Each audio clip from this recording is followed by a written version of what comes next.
Everyone thinks the dollar's strength ended Bretton Woods. It didn't. For 27 years, the world's currencies were chained to the dollar. The dollar was chained to gold. In 1944, at a conference in a New Hampshire resort, delegates from 44 nations agreed to this system. They called it Bretton Woods. It worked. Trade flowed. Economies rebuilt. Then in August 1971, President Nixon walked into the Oval Office and made a decision that would untether the global financial system from metal.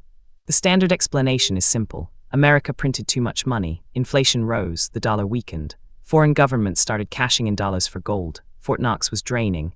Nixon had no choice but to close the gold window. Case closed. Except the mechanics were far more complex, and the real pressure came from a different direction entirely. Start in 1960, the London Gold Pool formed. 8 central banks, including the Federal Reserve, agreed to stabilize gold's price by secretly buying and selling in the market. They didn't want the price to drift. By 1968, the pool was hemorrhaging. Speculators were betting against the official price. The banks burned through tons of gold trying to hold the line. That March, they gave up and let the price float. The first crack had formed. But the real problem wasn't America's spending. It was Europe's recovery. West Germany and France had rebuilt. They were running trade surpluses. They accumulated dollars, mountains of them. Those dollars represented claims on American gold. By 1971, foreign central banks held over $280 billion in dollar claims against less than $11 billion in American gold reserves. The math was impossible. The system had worked itself into a corner.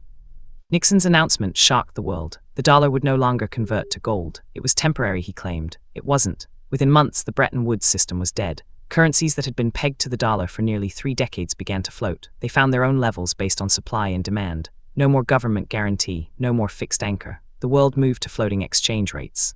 The implications rippled outward. Without fixed rates, currencies could swing wildly. Importers and exporters faced new risks. Banks developed financial tools to hedge those risks: futures, swaps, derivatives. Inflation spiked in the 1970s. Oil prices became volatile. The relative stability of the post-war era gave way to turbulence. What looked like a temporary measure became permanent because there was no going back.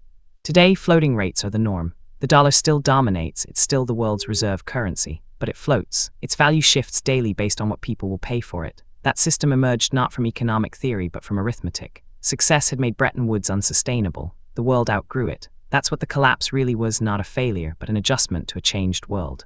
This video is for educational and informational purposes only and is not financial advice. Always do your own research. Subscribe for deep dives into the financial systems that shaped how we trade, lend, and move money across borders. This video is for educational and informational purposes only and is not financial advice. Always do your own research.